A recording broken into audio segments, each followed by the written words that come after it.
Merci, Monsieur le Ministre. Vous le savez, les recrutements d'enseignants du second degré sont en baisse pour 2018.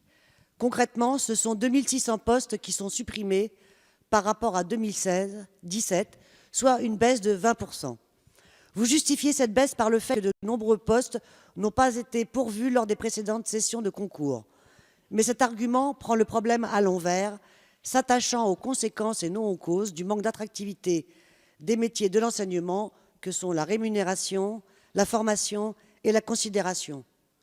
Que comptez-vous mettre en place pour endiguer la crise de candidature au concours? En outre, c'est un argument qui ne tient pas compte de toutes les catégories de personnel. Pour un certain nombre d'entre elles, en effet, les postes ouverts au concours en 2018 sont inférieurs au nombre de postes pourvus en 2017.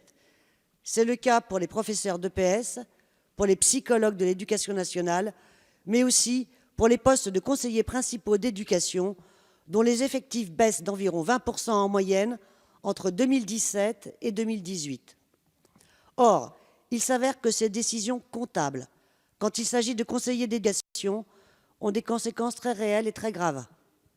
Par exemple, un exemple parmi tant d'autres, au collège Pablo Neruda à Pierrefitte, dans le département de la Seine-Saint-Denis que vous connaissez si bien, le 19 décembre dernier, un élève a agressé une des 2 CPE de l'établissement.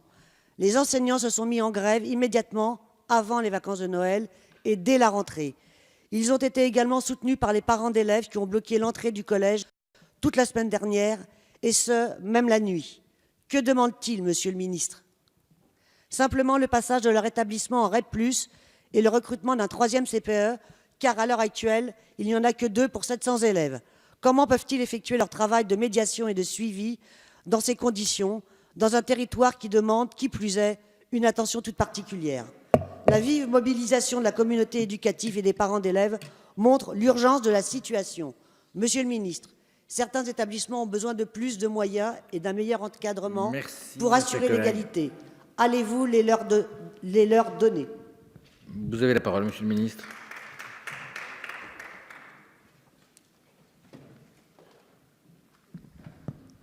Monsieur le Président, Mesdames et Messieurs les députés, Madame la députée Sabine Rubin, merci pour votre question qui en fait comporte plusieurs questions à l'intérieur de la question.